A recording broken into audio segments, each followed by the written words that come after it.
The Overwatch League 2020 season is less than a week away, and I've been spending my time looking over my first ever, actually, Fantasy Overwatch League draft that I made with a new app called Draft Buff, who are sponsoring this video. It's an exceptionally clean app, actually, for Fantasy Overwatch. It's got trades, waivers, free agents, a built-in chat system. It's packed full of features. And it also has detailed analysis on every single pick, down to about 150 in the Overwatch League, which is something that I wasn't really expecting from the app, and I think it would be interesting to dig into each little segment, each paragraph that they've got on every player in a future video, and see which parts I agree with, which parts I disagree with. I'm going to be setting up a league for viewers in about the next week before the league actually begins, so I recommend downloading Draft Buff and giving it a try. There's no fees, no gambling involved in it. It's just competitive and social fun with some of your friends that also enjoy Overwatch. The link is in the description, so go check it out, and thanks again to Draft Buff for supporting this video. Another subscriber Q&A, but don't get used to them. I'm just doing them because I'm bored. So don't even start with your expectations, okay? I will crush them very shortly. Okay, first question comes in from Overwatch Time, sorry. Do you believe next season there will be closer matches within the top tier of teams? Rein, Shock, Titan, Spark are the four that he actually listed, which were the top four. No, they weren't even the top four last season. I don't know where he's got this top tier of teams for this season from, but there you go. Or will it still just be Titans and Shock destroying everybody? I think that basically coming into this season, teams had two choices, right? You are either gonna try and compete with the San Francisco Shock, who you knew were the winners of 2019 and were coming in with their whole roster still together. So you could either pay the money to compete with them, or you could just roll over and die and try and save as much money as you could. Or at least, like, some other teams didn't so much roll over and die, but they tried to increase their likability or their marketability, or at least just make sure their teams weren't dumpster fires. So there's a couple of different options. I suppose there's three options, really, right? So you've got the teams like the Philadelphia Fusion really went all out to try and make a really good roster. The Seoul Dynasty tried, spending a lot of money trying to get better. Who else?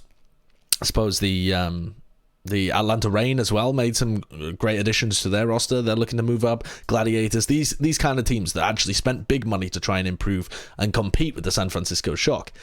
And then you have the teams on the bottom end who are on the still saving money, like the Valiant and like Boston. And really, they're the only two teams that ended up going that route. And we thought there'd be a lot of teams that tried to do that. And then there's the teams in the middle who are just trying to, I don't know, they're not really making punts to try and compete with the Shock. They're more trying to save face a little bit, to try and make competitive rosters that will be somewhere competing for middle of the pack or trying to get into playoffs, but they haven't really gone all out and tried to win it all. They've gone somewhere in the middle, and most of the time, those are the teams that had shockingly bad results in 2019, and sometimes 2018 as well. Teams like Florida Mayhem, teams like the Dallas Fuel, teams like the Toronto Defiant, teams like Washington Justice, these kind of teams. Toronto Defiant in particular, right? Like they literally just paid big money, not really to compete, but to be marketable.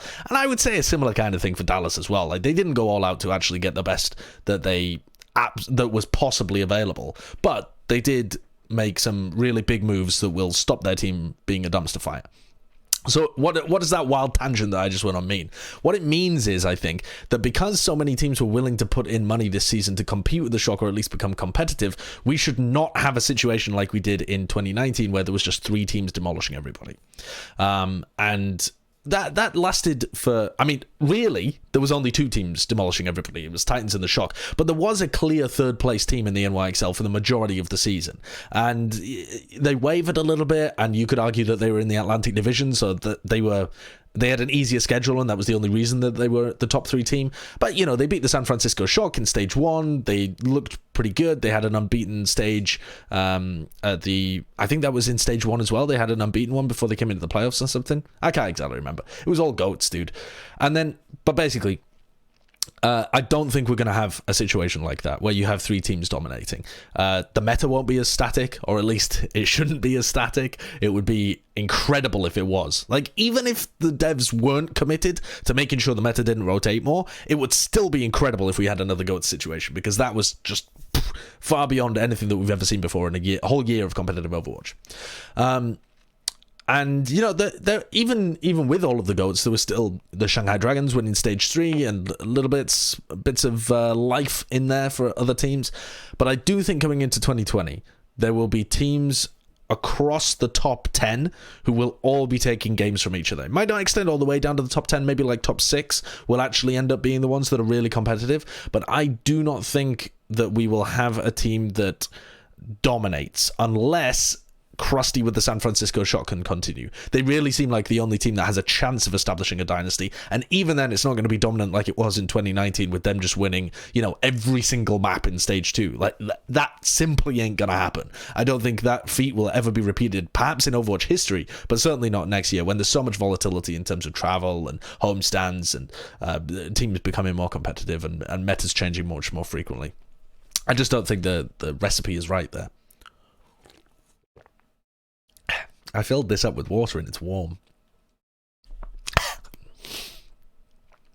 babyblu says, has any signing from this offseason made you reconsider your opinion of a previous signing in the same offseason? Right. I actually had to think about this question before I started recording, and I came to the conclusion that basically no. But, because the thing is, most of the time, when a team signs a player, they fit right in, right? And if they don't fit right in, you can at least see the direction the team is trying to head in. There's only a few teams that have gone a bit of a roundabout one. Now, I think the first thing that will come to everybody's mind, perhaps, is the signing of Profit and Gesture. The signing of Profit and Gesture to the Seoul Dynasty made it look like the Seoul Dynasty were making big moves. These seemed like two great players to try and pick up if you were going to fit the right pieces around them. And then they didn't really pick up anything else, and it kind of looks like a strange team from the outside. So I suppose that's, in some sense, like a reconsidering of the opinion. But even then, I thought that going all out for Profit and Gesture right from the beginning was a mistake, was just not a good move for the Seoul Dynasty to make. I thought they could have built a better roster and not spent all of their money in that place.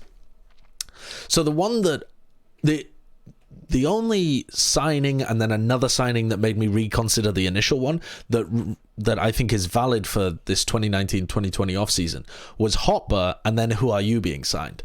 Because when I heard about Hotbar being signed instead of Meko, I thought, okay, Meko is one of the players where you have to be a little bit concerned that he might only be truly elite at Diva.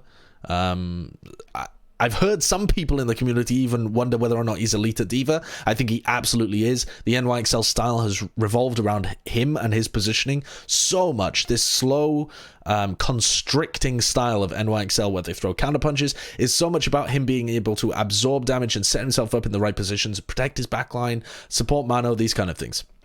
Or it always has been. He's played Diva for so long. The times in which they've fallen apart have frequently been when he has been countered. They've been pretty poor against Sombra strats for that big reason as well, because the Diva is the person that gets kind of hacked and demeched a lot, and then the strats tend to fall down a little bit. But okay, so Meko, elite Diva, we don't really know outside of that how well he's going to play. And because he's played Diva for so long, for such an enormous part of his career, I think it's worth asking the question, because the off-tank role is going to change so much in 2020, is this guy still going to be elite at all the other heroes? I think there's a lot of people who their gut instinct would be to say Meko's a bit of a one-trick in terms of his Diva skill. He might not be able to hang on all of the other roles. We don't think of him as like an incredible Zarya. We don't think of him as an incredible Roadhog. He has been pretty decent, though, when he played Hog for the team. Not incredible, but pretty decent. Like, very, very capable. And when he played Sigma, he actually was surprisingly decent. He slipped under the radar quite a lot in the playoffs, but with IMT coaching and with the team playing a more aggressive style, Meko actually did his job very well on the Sigma. Very aware of what was going on, in the right positions. Yes, the team finished third. They weren't quite able to defeat the Vancouver Titans, but that was a very close game. And there are... I think you have to say that Meko performed well in the playoffs. I don't think that you can go back and look at that footage and say that Meko was the reason that they lost or anything. He was playing well. So, when NYXL decided to get rid of him and add Hotbar, that started a little bit of alarm bells ringing for me, because yes, the off-tank role is changing a lot and it's going towards more flexibility. You have to play more than just the Diva, which could, let's be real, get you through all of the rest of the years of Overwatch. If you were an off-tank and you could only play Diva, you were pretty much fine for the whole of Overwatch's history. Apart apart from very little bit at the beginning.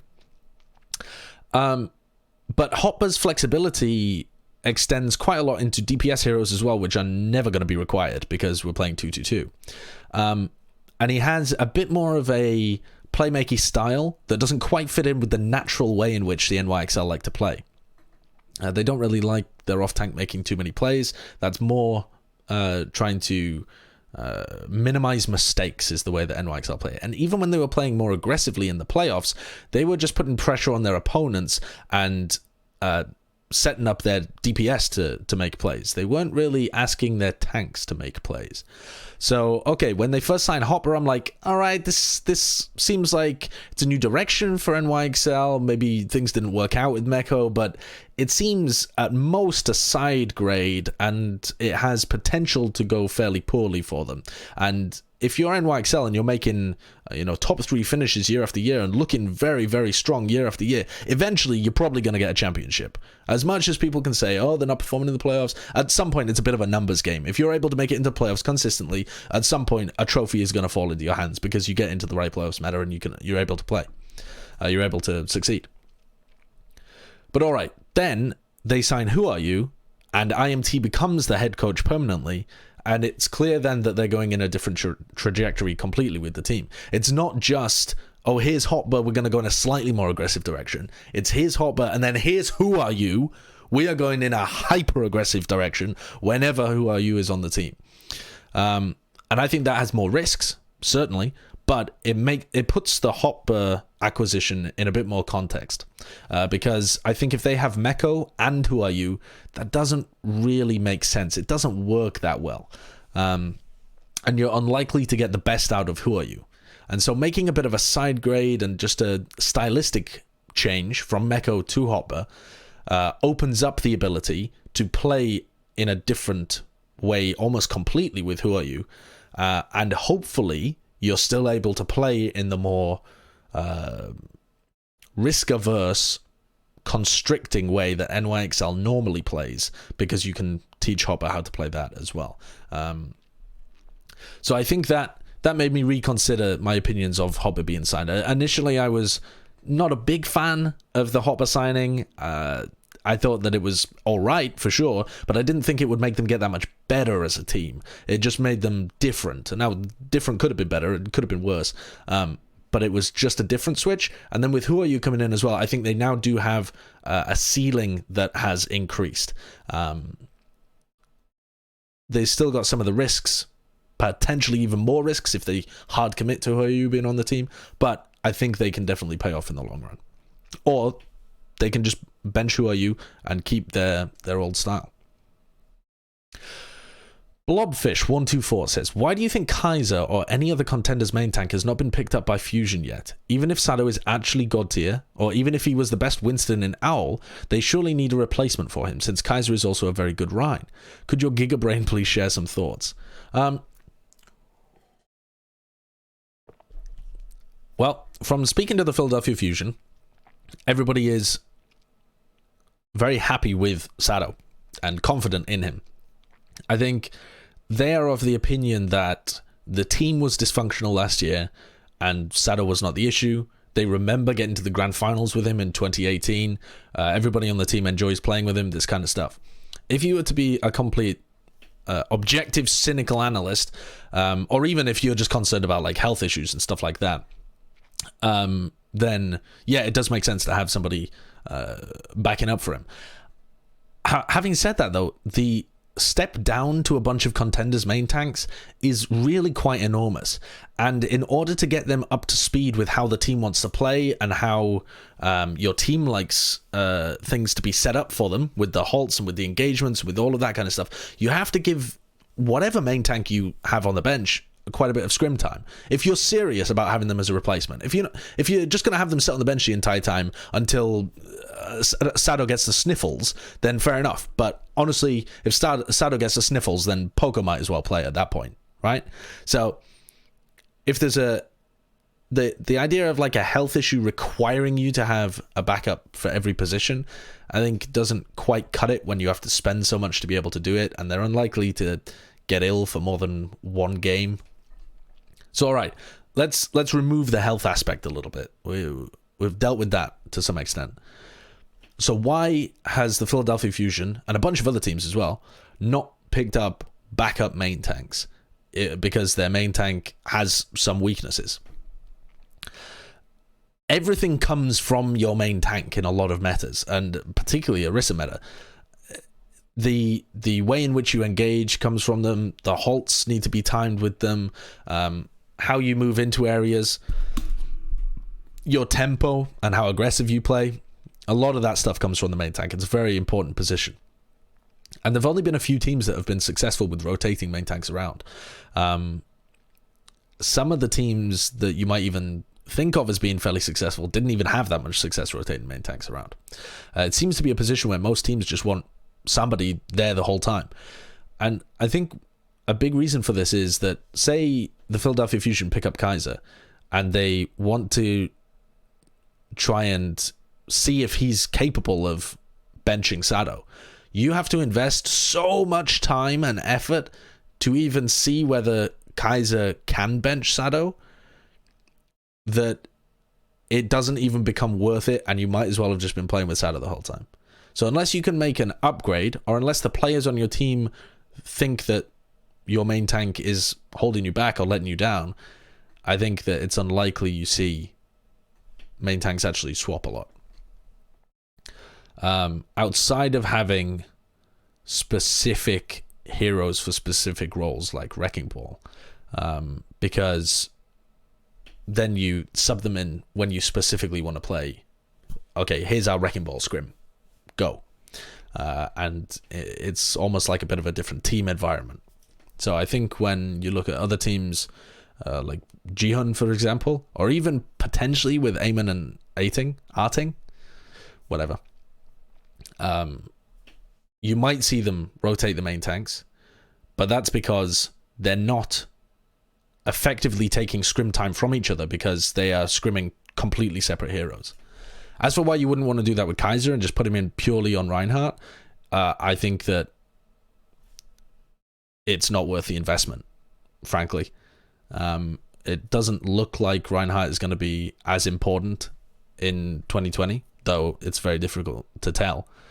And I think that Sado had enough, or the Fusion believe that Sado had enough practice on Reinhardt in 2019 to be at a level now where he's kind of average. Interestingly as well, I'll just throw this little tidbit in. I've been doing some rankings off stream just for my own analytical help, where instead of just power ranking all of the teams, I've been power ranking the support lines and the main tanks and the off tanks and stuff like that, so that I have in my head an idea of, okay, if someone says middle of the pack average owl, what do they actually mean?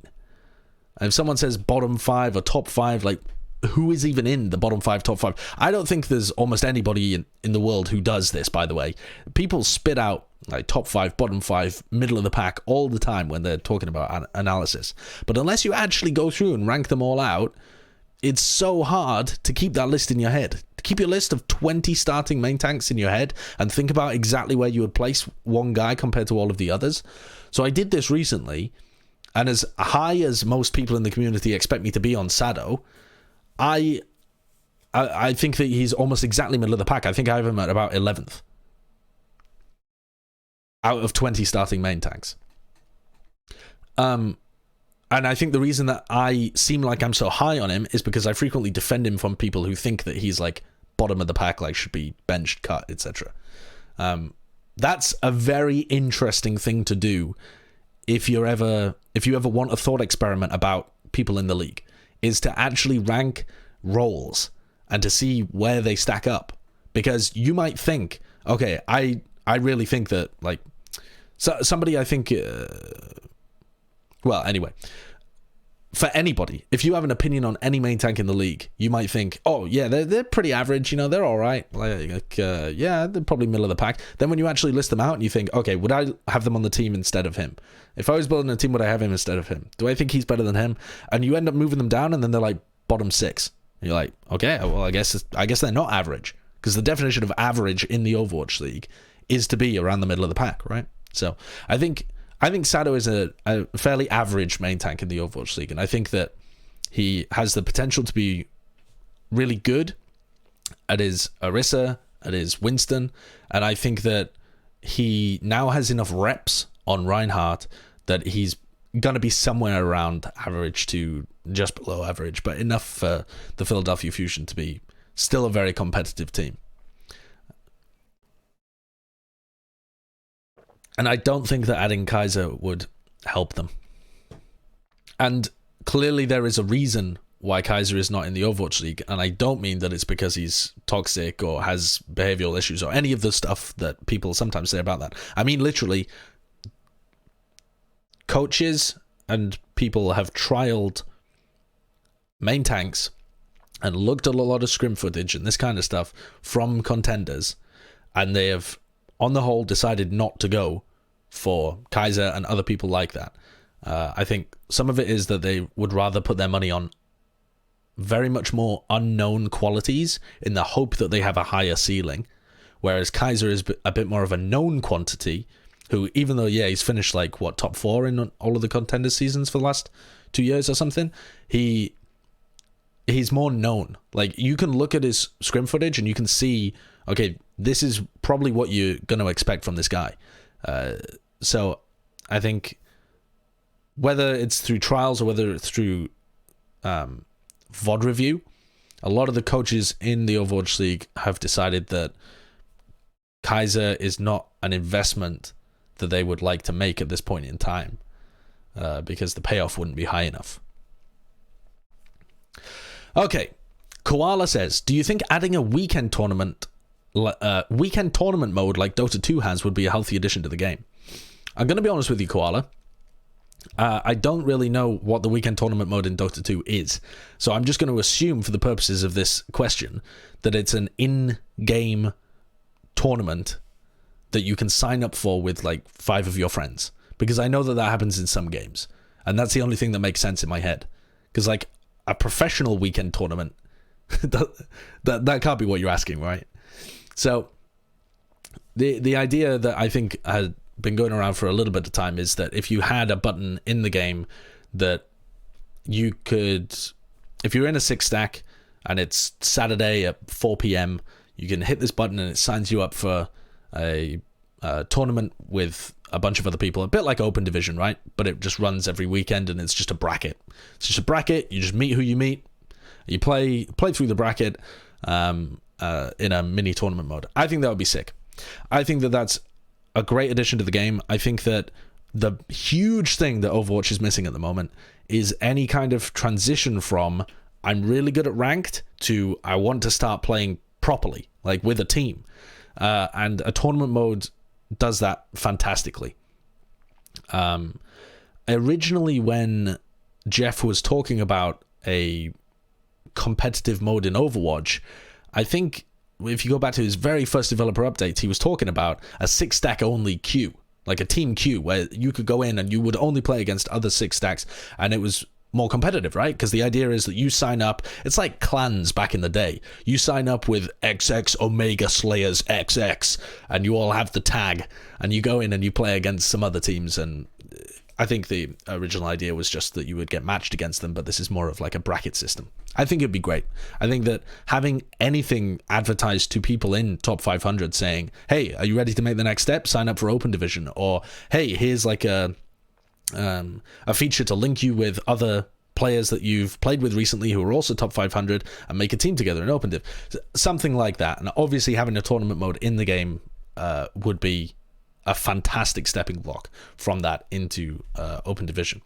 And it would just be fun for people to play as well. It'd be like a much easier version of Open Division. Now, there would obviously be drawbacks to this as well. I mean, for starters, the development cost of actually implementing that into the game, right?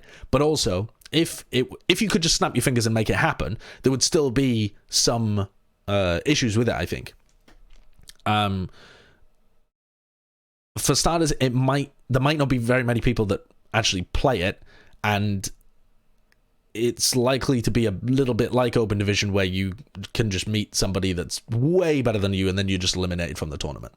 And that's not that fun if it's just a bracket system, because Open Division, you play like a round robin, or it's a Swiss system or something like that. If you lose, you're not out. But if you have a weekend tournament that's just a single elimination bracket, if you want to have fun and you just make a team with your diamond friends and you run into a top 500 team, you're out, and your evening is now, I don't know, playing a 6-stack in ranked or something.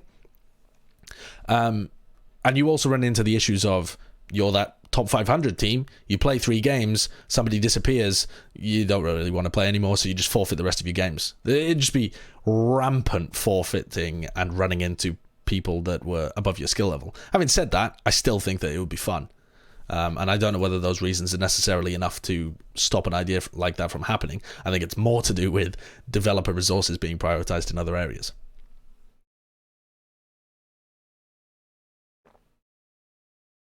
Overwatch Time says, would you ever want to see a world where between stages or seasons, the format for team compositions would change around? So, for example, 2019 is played with anything. You can play any team composition. 2020 is played with 2-2-2. 2021 is played with 3-2-1. 2022 is played with 4-1-1, whatever. No, I would not like to see that. The biggest reason that I can think of is not because it wouldn't be enjoyable, it's because I think it would be harmful for player careers. For example, if you have the game structured as 2-2-2, which is, broadly speaking, what the game has kind of been soft, I don't want to say soft locked into, but for the majority of Overwatch, we have been playing 2-2-2. Triple tank, quad tank, these kind of things popped up, flared up for a while, but until the GOATS meta, they weren't there for substantial periods of time. The game was normally played with 2 supports, 2 tanks, and 2 DPS. There was also triple DPS for a while as well, yeah, but generally speaking, the game for the majority of its time has been 2-2-2, and now it has been locked into 2-2-2. If you then swap into 3-2-1 for the year 2021, and you assume that the 3 are DPS, right? You're essentially telling all of the off-tank players to find other jobs for a year, because it's very unlikely that they are going to be able to outcompete DPS players, because they've spent all the years of their playing professional Overwatch playing off-tanks, or at least the majority of them. And even if some of them are pretty skilled DPS players, they're probably not more skilled than the overwhelming amount of other DPS players trying to get into the league. So it's unlikely that you would see Spree, Janu, Meko, these kind of players, even like Choi Obin, who's got a top 10 DPS account, right? Would a team sign Choi Obin as a DPS player, or would they sign contenders DPS players that have been playing and practicing those heroes for a much longer period of time? Even for the most elite off tanks, and some that we think have great DPS alongside them, even they wouldn't be guaranteed to have careers with that kind of switch. So I think that would be a really bad thing for the game. I think that stretches too far into cynically shaking things up just for the sake of shaking things up.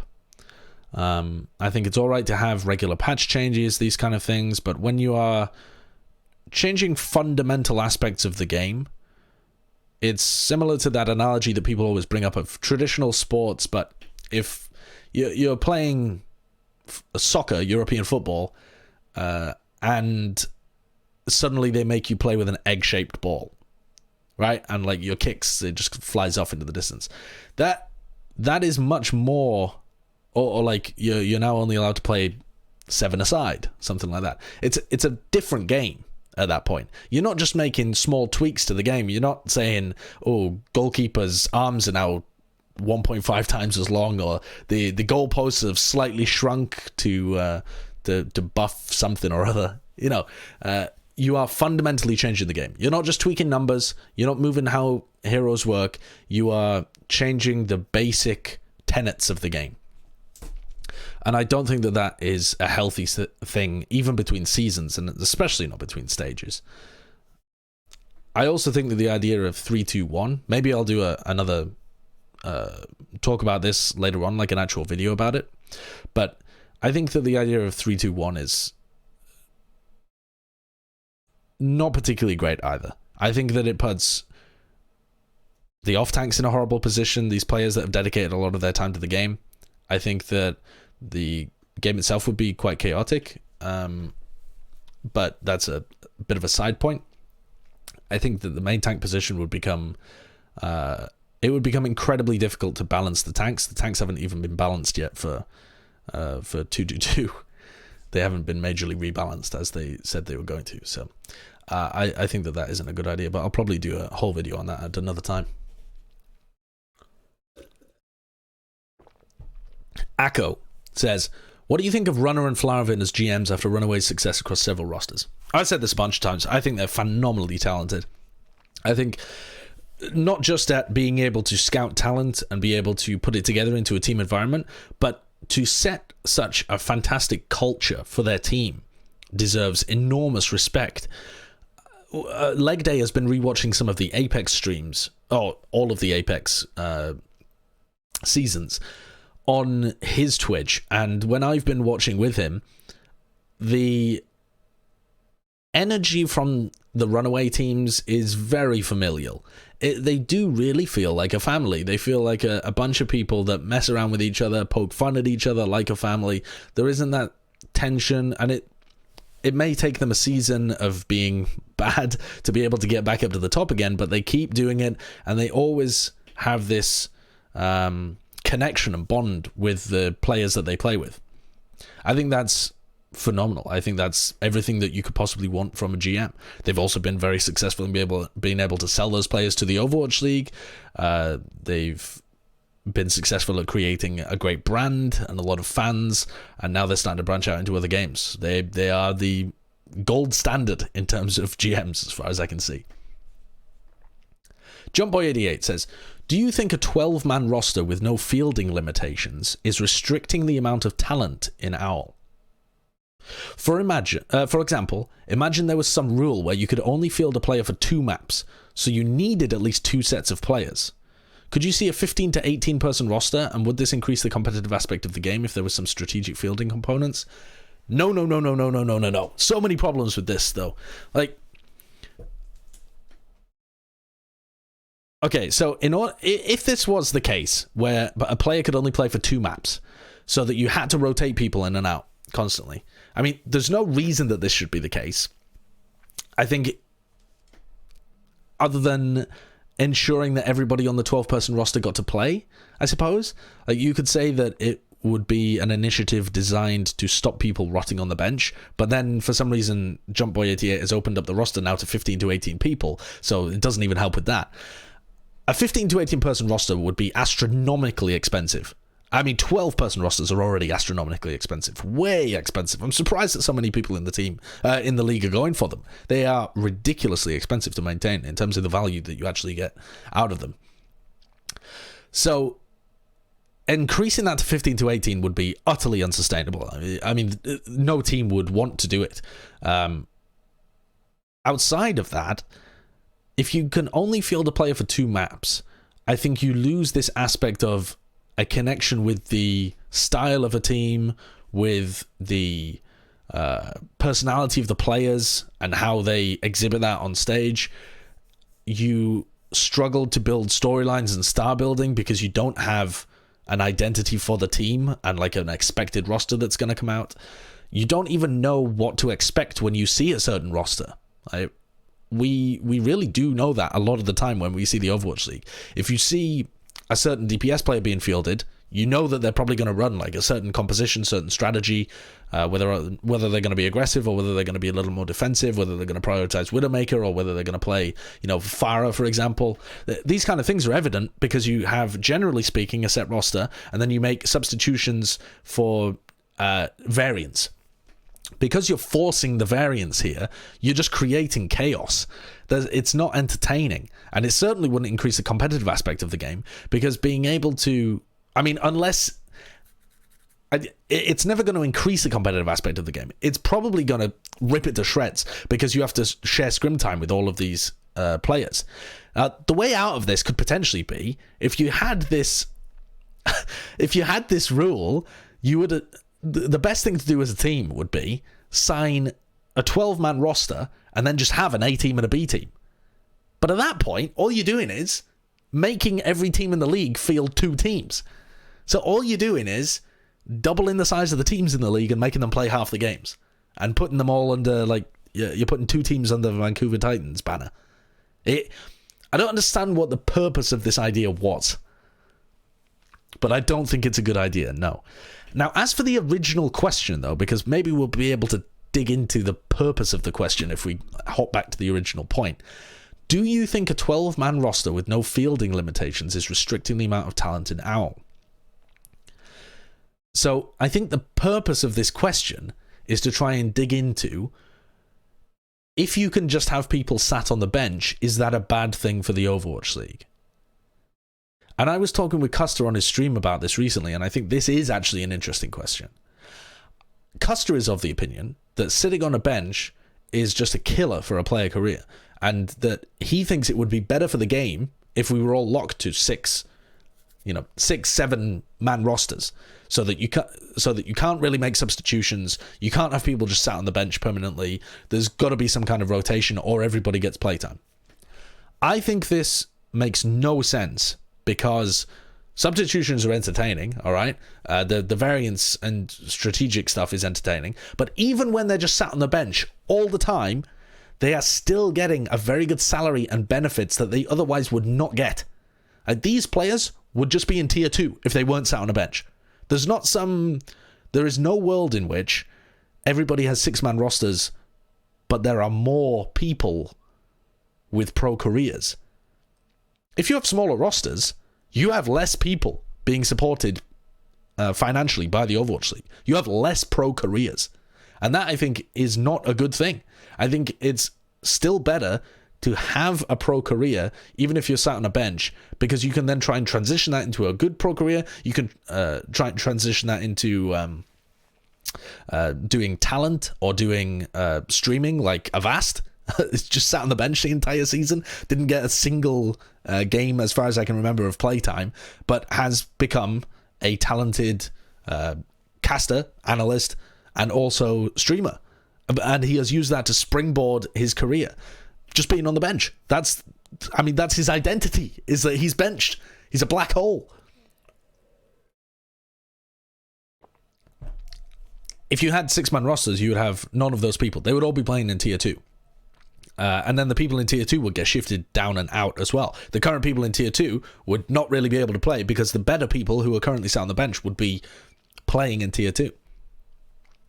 I don't think it's a good thing. I think that having people on the bench is a necessity. I think that I am surprised that a lot of teams have gone with 12-man rosters, because I think a 9-man roster is enough to be able to rotate people, to be able to not have too many people just wasting away on the bench. Because even though it's better than not having a career, it's not better than seeing frequent playtime and having a roster that all wants to be there. Like, if you are sat on the bench and that makes you upset at being there in the first place, and you would rather go off and either have another career, or you would rather be playing in tier 2 or any of this stuff, I mean, those are things that you can currently decide to do. You're not forced to take a bench spot on an OWL team. The choice is always better, but if you find yourself in that position and you regret the choice, I think that could be potentially damaging for a team. And so I'm surprised that so many people have filled up completely with the 12-man rosters. Also because it's just bloody expensive. Okay. SaltyGoat says, I understand Blizzard's reasoning for wanting a more accessible broadcast for newer watchers, and due to that, there is less room for deeper analytical content in the broadcast. I feel that because Blizzard isn't actively teaching the game on a deeper level to us plebs, misinformed narratives in the community can get a little out of hand. For example, the whole Zachafeed circle jerk. What's your take on this problem, if you even see it as a problem? And if you had complete creative control with the entire broadcast, what direction would you personally take? Sorry for the essay, love the content. Never apologize for an essay. SaltyGoat, I'm glad you enjoy it. How am I burping from drinking water? Alright. Blizzard with the Overwatch League have definitely gone for a more accessible broadcast. I think that's obvious to everybody. The analytical portions are chopped down in terms of their length. Generally given less priority over getting gameplay out there. And so I agree with the first sentence where you say it's more accessible broadcast for newer watchers and there's less room for deeper analytical content. Yep, it's all true. It's all stuff that I've run into. But I think the next sentence doesn't make sense, because to say that Blizzard isn't actively teaching the game on a deeper level, I think runs into a couple of issues. First, it's very difficult to be able to say how knowledgeable the average audience member is. What is the average audience member? Even if we had access to statistics that told us the average SR, for example, of a viewer, say the average SR of a viewer was gold, similarly to how it is in Overwatch. There's some people who don't play the game very much at all, that might be all the way down towards the bottom. TV audience, they're like silvers, bronze, they don't understand a thing. And the people who watch on Twitch tend to be like platinum average because they are more involved with the game and have learnt better and this kind of stuff. But let's say that it averages out at gold, just for a hypothetical. Even if we knew that, people in gold know such wildly different things. Some of them understand some concepts. Some of them understand other concepts. There is no average gold player. There is no average any player. There are people in Masters, top 500, whatever, who don't understand very basic things about the game. Especially teamwork and strategy components. There are people that understand the individual mechanics of heroes so much better than I do. Infinitely better than I do. It's something I've never even bothered trying to learn, because players know that way better than I do. In terms of the timing for different attacks, or here's a strategy that's worked in the past, and this kind of stuff, that is the kind of things that most top 500 players don't know. Like, they don't know how, if you play in a pro environment, how this hero interacts with this hero, and why you can't push down this route because you get punished because the other team's all talking together and coordinated and this kind of stuff, So deeper analytical content requires deeper analytical analysis to be able to uncover in the first place. And it would be, I think, pointless to go too hardcore when such a large majority of your audience doesn't even understand the basics. A TV audience doesn't even understand sometimes what the purpose of the game is. Now, it's my opinion that you shouldn't really be aiming towards that TV audience that doesn't understand what the game is anyway, because you already have, 30 million player accounts in Overwatch?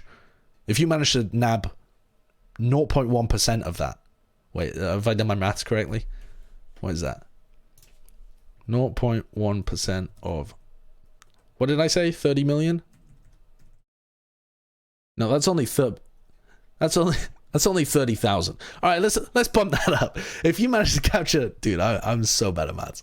All right, if you manage to capture 1% of people that have ever played Overwatch, then you've got 300,000 people. Excluding stuff like people that made multiple accounts or whatever, but you get my point. It's roughly the amount of people that know the game Overwatch because they've played it is enough to try and grab a big audience from. So I don't think that explaining hero abilities, even explaining maps, this kind of thing, most of the time the Overwatch League broadcasters actually veered away from that as it's got older. In 2019, in 2020, you didn't really see many map explainer videos. It wasn't considered a priority to teach the game on that level. I think the casters in particular try and drop in other things to try and teach people. Like, they'll, for example, say if there is a Lucio ult and a Sombra ult up at the same time, they won't just say, this EMP could be incredible, or the Lucio's got to watch out, or something like that. They'll try and say something that hypes it up, whilst also weaving the narrative of, like, why it's hype. Something like, the pressure is all on, whoever the Lucio happens to be, pressure is all on IDK here to avoid the EMP so that you can use that sound barrier, which gives some context, even if you don't know that much, that there is an interplay between these two heroes, and that's why he's, like, crouched in a corner hiding. These kind of things. So it's more of a subtle approach rather than leaving it to analysis to actually teach. I think teaching people, as in like a lecture, is a really ineffective way of increasing the overall IQ of the audience. Here's the other big problem. In order to teach an audience, they have to be watching. And they don't just have to be watching lesson number 1. They need to be watching lesson number 2 and 3 and 4. And if they only tune in for lesson 4 and they've missed the rest, they might not understand what the heck is going on. This is a really big thing, because for me, I'm always on the desk. I listen to everything that I say, because I say it. I listen to everything that Bren says, I listen to everything that everybody says. I understand all of the context for everything that is spoken on the broadcast. Your average viewer does not watch every single minute of the broadcast. If they tune in and they see me going through something and I am speaking as if they know what I'm talking about, they have probably missed the last 30 minutes of me setting up my point. So really in-depth content is not even that useful, because you can't even assume that people are watching it or have watched the foundation blocks in order to be able to understand it. I think teaching an audience is almost an impossible, futile task. You are not going to be able to teach an audience. What you can try and do is subtly layer things in so that they make inferences and learn via that. Things like the Lucio Sombra thing that we were talking about is like a super basic example of, if you just keep repeating it all the time, every time that situation comes up, eventually everyone has come into contact with it, and when they encounter it the first time, they don't feel like they're being lectured, like, okay guys, so I'm going to explain here that the Lucio must hide in order to avoid the EMP so that they can come in and sound barrier. The sound barrier cannot be used first, otherwise the EMP rips it all away, and then you will be hacked, and you will have wasted your sound barrier. But you infer that from the casting, you infer that from the analysis that happens. And when I'm watching traditional sports or esports that I'm unfamiliar with, I find myself learning more just from listening than I do from genuinely being taught. Like, I can, for example, if somebody says, if an announcer, commentator, caster, analyst, if somebody that I recognize as being an expert at the game, whatever game I'm watching, says something like, wow man, that was the only way they could have done it, I know that if I can think of another way that they could have done it, they can't have done it that way. There must be a reason that I don't understand why it can't be done that way, right? So if it's like I'm watching badminton, and the guy hits like a shot that looks really weird to me, but the casters are like, that was incredible. That was the only way he could have got out of that situation. Now I can start thinking to myself, oh, so like if he hit a different shot, there must be some way of being able to punish that. So now I'm building up an idea in my head of what to expect at all times. And I think you have to do it like that. You have to do it more subtly. You have to expect that your audience has some level of knowledge, and if they don't, you're dropping in enough hints that supply the context for them without just lecturing to them. I think it's an immensely complex problem, and it's so much more complex than just, I am going to tell you how this works. It almost never works. Like, actual teaching content on a broadcast is some of the worst stuff in the world. I really, truly believe that. Like, a segment designed to teach somebody how some interaction works is almost always useless because people already know, or goes over somebody's head because they don't have the foundational aspect to it. It's always better to teach via being entertaining and allow people to make their own inferences. It's something I've thought about a huge amount over the course of 2019, but not always been able to do things the way that I wanted to do, obviously. Okay. captjamestkink says, have there been any players that have just turned down your request for interviews? And did any of them give any answers besides just a plain no? Yeah, players turn down interviews all the time, and that's well within their own grounds to do that. I wish that we had players that were gagging to do interviews constantly. Like, they just always want to be on the mic. And to be fair, there are some players like that. I get Super messaging me constantly to be on Plat Chat and stuff like that, and Dogman as well. He just really wants to. Now, you'll notice that Super and Dogman, they're really happy to do interviews and stuff like that. Those are also two of the biggest names that we actually have in terms of personalities on a broadcast, because they go out there and they put the effort in. There are some players that don't really, they either don't see the benefit, or they are uncomfortable with questions. Like, they're just uncomfortable being asked questions, being put on the spot, which is fair enough. Or they just don't want to. Like, they just don't want the stress. It's already stressful enough being a pro player. They just don't want the stress of an interview. So there are players that turn down requests for interviews, yeah. Sometimes they're required to in certain post-match scenarios. Sometimes we know the reason, sometimes we don't. I'm never going to call anybody out for not wanting to do an interview with us. Because even though I think it's in the player's best interest, a lot of them, they just don't have the personality where that interests them. I think that that's a real skill that a lot of them should work on, because it's good for them. It's not just good for the broadcast, it's literally good for them and good for their personal brand as well. And I hope that a lot more of them do it in 2020, and I'm going to try and encourage people to do it and do my own personal interviews on the side as well, that are completely off the broadcast, just on my own YouTube channel. But I think that that will probably end up being with a lot of the same recurring faces, because they're comfortable with it. They've tried it, they've put themselves out there, even if it was a little outside their comfort zone the first time, they've learned to deal with it, and they've found that it gets easier as it goes on. But yeah, for sure, players frequently do turn down interviews. babyblu says, is there anything you would refuse to sign at a meet and greet? Yeah, like loads of things. Like loads of things. I would refuse to sign all sorts of different things. I mean, I get really uncomfortable, actually, even signing people's tops when they're wearing them. I think that's really strange. Like, there are people wandering up to me, and they're like, hey, can you sign here? I'm like, that's so close to your nipple. I do not want someone to capture a picture of me signing somebody's nipple as if it was my idea. The people asking me to sign their foreheads, all right, it's kind of funny. Then it's kind of weird. I mean, there's a whole load of things that I wouldn't sign. You know, like I wouldn't sign a contract at a meet and greet. I wouldn't sign a range of different things. Having said that, though, a lot of the time, you know, people are just chill. They just want to sign some cool shit. And I don't think I've ever said no to anybody at a meet and greet, because normally people aren't ridiculous about it, you know.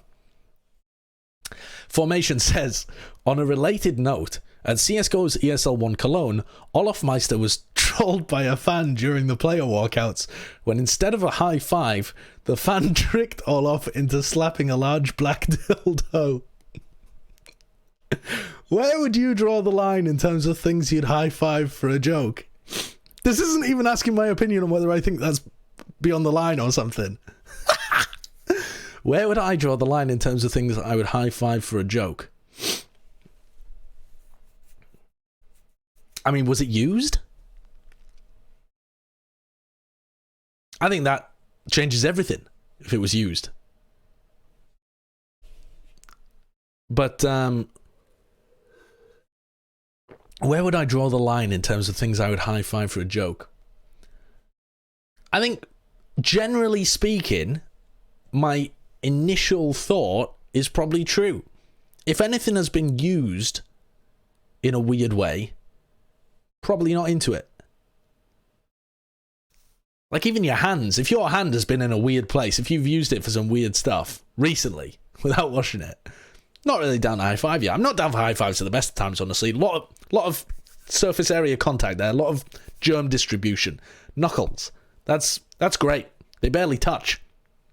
Nobody's suckling on the back of their knuckles trying to absorb germs from them. So yeah, I think it comes down to what the thing has been used for. If you pull something out of a packet in front of me, and I know that you've just bought it straight from the shop, I'd probably high five it. Again, wouldn't want a picture taken with a lot of the different stuff, though. Don't know. I don't think there's a hard and fast line, honestly. Xathon says, what is your favorite type of content to create? Oh, honestly, sub Q&As. Just love them. Fucking love them. That's why I do them so often. My favorite kind of content. I think I love streaming games where you can do dumb stuff and get away with it. That brings me so much joy. When you're good enough at a game that you can play it wrong but still get success, that's perfect. That's like peak joy for me. That's why I love playing Overwatch now. I loved playing TF2 like that as well. What are some other games? I mean, even like League of Legends and Dota, as long as I'm getting carried and I'm playing like a low-level game, they're still pretty enjoyable to just troll around in. Because you're not throwing, you're just trying to play like a moron, and occasionally it works. What else? I enjoy doing interviews, actually. Here's interviews and voiceovers are two other big things of content that I love doing. I'm hoping that I'll be able to do more voiceover work in the future. Maybe not this year, but you know, at some point. There's something about being able to take multiple takes at it and really harness your voice and just focus on your voice. Not focus about how you look, not focus about how your hands are moving or how you're sat or any of that stuff. Just you and a microphone and trying to make your voice do things and inspire emotions in other people. I think that is wonderful. That you have a tool with which you can cause thoughts and feelings to pop up in other people just by how you move your mouth. That's fantastic. That's a wonderful, wonderful gift to have. And I don't mean that my voice in particular can do that. I just mean the gift of language can do that. But also because you can change your voice and change how the emotions feel and change how you speak and your intonation and your pacing and all of that kind of stuff. There's a real craft to it. And some of it is used in broadcasting, but not that much, because it all has to be live, because you get one take at it, because that's what you do. And you don't rehearse very much of it, because if you're casting or live analyzing a match that's happening, you don't prep what you're going to say beforehand. You don't prep every sentence. You don't have the time. You're reacting to things as they're happening on the fly. And so the voiceover work is special in that aspect. Interviews, I love, because it's about extracting things from other people via your communication skills. And I love that. I think that one of my biggest strengths is that I recognize when communication breakdowns have happened, and I'm normally pretty good at being able to spot how they happened as well. Frequently we'll be in meetings or just social gatherings or stuff like that, and somebody will misunderstand somebody, and I find it very easy to not just be able to tell that they've misunderstood. Most people can do that, I think, if they have some kind of awareness, but be able to understand like what it was about what that person said that caused the misunderstanding to happen. And I find every single time that happens, I find it to be incredibly thought-provoking, because it can influence how you speak to make sure that you are not misunderstood when you are talking to other people. And that is harder in a broadcast point of view, because there are many different people of many different cultures, some of which don't speak the language as their first language, and you don't know how they are all going to react to a certain method of speaking. One way of saying something to somebody can provide no reaction, whereas it would have provided an incredible reaction for somebody else. This is, I think, fairly obvious if you think about it. If you read a book, the words are set out there themselves. Some books can bring some people to tears, whereas they have no impact on anybody else. Some words, ways of speaking resonate with things that other people have already experienced in their lives, ways of thinking that they've developed themselves, or they just understand them because they come from that cultural, societal background, or they just think in the same ways in terms of how they use language. So it doesn't come across that well in terms of broadcast, that specific talent that I've tried to develop. But when you're doing interviews, it is so necessary, and it's an incredible skill to have. And so to be able to phrase your question in a specific way to gather as much information out of the person as possible, and as much unique, interesting information out of them as possible, that is a wonderful feeling. To be able to ask them a question that provides a beautiful answer is a wonderful craft. I love it. And I'm not really disappointed that I haven't had an opportunity to do it with the Overwatch League, because I've been an analyst. I haven't been an interviewer. So why would I be disappointed that I haven't?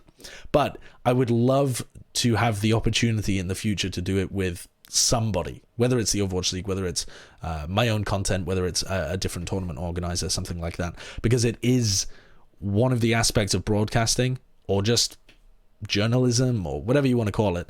It is a skill that really speaks to me. I love it.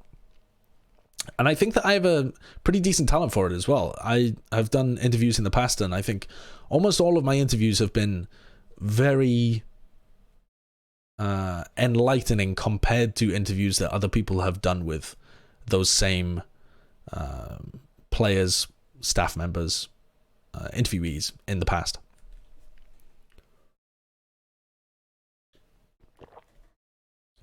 Formation says, to celebrate your new position as a caster, what is the phrase you expect to say the most this year, and hence have a drinking game develop from hearing it? Right, what are some of my phrases that I use a lot? I'm not sure. It's a very difficult thing to be able to identify in yourself. And I think they change from month to month. It also depends a lot on who I hang out with. If I hang out with certain people, I tend to replicate a little bit about of how they speak, certain phrases that they use, certain intonations, manners of being comedic. These kind of things just seep into me. So being around Bren so much casting, I'll be making a conscious effort not to use any of the mannerisms or phrases that he uses. And so I'll probably go so far the other way that I'll end up just... Actually, he normally spouts nonsense, so I was going to say I'll end up spouting nonsense, but I'll probably be speaking just straight truths. But what phrase do I think I'll say the most? I tend to begin sentences with right, or what's the other one that I say on stream all the time? I think I start sentences a lot with all right then, right, and then something else as well. I can't exactly remember. The other people that have watched my stream will be able to tell me, I'm sure, and I'll have to eliminate some of them, but I think some of them could be quite amusing as well. If I want to develop some kind of catchphrase, it'll probably just be something like, what the hell am I watching? Because I'm anticipating a lot of weird stuff in 2020. And when you're watching a game live, when you're doing the casting, there are just times when the players are just all over the place. And you're like, actually, what am I witnessing? Why are they doing this? So I think that kind of phrasing could be coming out quite a lot in 2020. Goompega. Knowing that this will be answered later on, do you plan on doing anything special at homestands when you're not casting? Well, when I'm not casting at a homestand, I won't be at a homestand.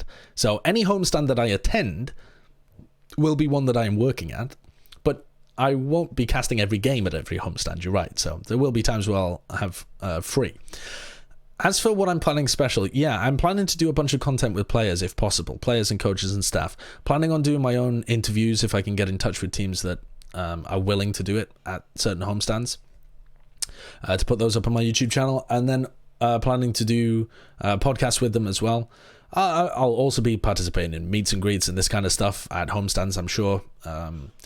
The teams will have ideas for what they want us to do at each specific homestand, which I'm sure will vary depending on which teams are running it. As for anything that fans can really interact with, I don't know. Not that much. If it's an interesting city that I haven't been to before as well, I want to spend some time just going out and taking a look at it. Particularly Canada, actually, because I've never been to Canada before.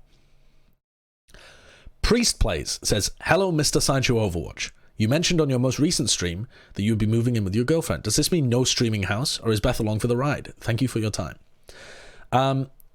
There is going to be a streaming house. I'm going to be renting a room as an office space in it, but there will be other people living in it. I think there's going to be 5 people living in it, and then me going there regularly to create content in an office space from there. And then I will be living in a separate apartment with my girlfriend. So yeah, don't worry about that. The streaming house is still happening, and we have actually signed the lease for the house, and the house we are going to be moving in within the next week. So that will be exciting times. I'm sure we'll have more to mention about that later on. babyblu says, "What is your favorite chat command that you had to delete before joining OWL? Is there a single one you can tell us from memory?" The reason I had to delete them, babyblu, is because they can't be repeated, right? Like, obviously, that was why I had to delete them. Because the way that I run my Twitch channel, as I'm sure a lot of you are aware, is that the mods just basically have free reign. They can change the game that I'm playing, they can change the title, they can change commands, they can do everything apart from messing with me in person. That's led to problems in the past. I had a mod that changed my stream title to "Lick My Large Cock" and got me banned for 24 hours on Twitch. That was great, thank you. Shout out to Stark62. I had a lot of Twitch commands that my moderators had added that were in bad taste, we'll say. In bad taste. Some of them were quotes from a looser time on the internet. Some of them were just jokes that people had made about me or whatever. There is one that I can kind of remember that I don't think is that bad, but it's in bad taste, right? So, which is the reason that I removed it, is because I don't want people spamming it all the time and associating it with me.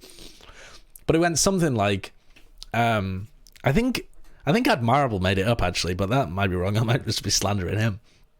I think it said something like, "In 2009... Sideshow won a landmark legal case against Valve Software, forcing the company to install ramps on Badlands Spire." Something like that.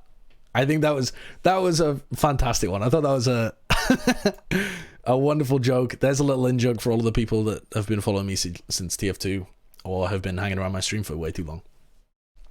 Pudding Kip says, "Josh, is there anything about life in the US that you'd like to have back in Britain other than the sunshine?" Yeah, girlfriend, sick apartment, work. I mean, work's the huge one, right? Like, I would happily live in the UK if my work was in the UK. And if many work opportunities and all of the people that you can meet and that kind of stuff was in the UK. But it's not. Los Angeles is the center of esports. There are not just the Overwatch League there, but lots and lots of different studios are there. And lots of different esports people and different industry people and connections to be made. So that's the most important one. Apart from my girlfriend. But in terms of like life, I don't know. The weather does make a huge difference. It really does. Longer days, warmer evenings mean that you can just spend more of your time outside doing things, more to do. A huge varied landscape. If you want to spend your time looking around the geography of the US, that's fantastic. But yeah, it's essentially it's work. There's just so many opportunities in the US. Weagle, final question, says, "What's that one song that you listen to that just for whatever reason hits you right in the heart and makes you kind of tear up? Or do you hate music and happiness?" Weagle, I don't think I've ever cried listening to a song. Like, I don't think there's any song that hits me right in the heart and makes me kind of tear up. Not even close. And I frequently cry when flying, watching movies on flights. For some reason, watching movies on flights really gets to me emotionally. I don't know whether it's something about the altitude, whether it's something like I'm worn out because of the travel of the day. But I was watching, what did I watch? I watched Goodbye Christopher Robin, which got me right in the feels. And then another similar one, which was Saving Mr. Banks, was the movie that I watched when I was flying back from Los Angeles to Heathrow to come back to the UK for my visa stuff and just for Christmas. And was straight up, not ugly crying, but just like softly tears falling down my cheek as I'm watching this movie. I've certainly been brought to some pretty heavy emotions reading books as well, but never listening to a song. I suppose the closest kind of thing to that is like, there's an REM song that's called, I think it's called She Wants to Be or something. Let me just look it up. Yeah, She Just Wants to Be. REM She Just Wants to Be is that it resonates with me, but I wouldn't say that I'm ever being close to tearing up like I would be from watching a particularly emotional movie or book. I guess I just hate music and happiness. Huh.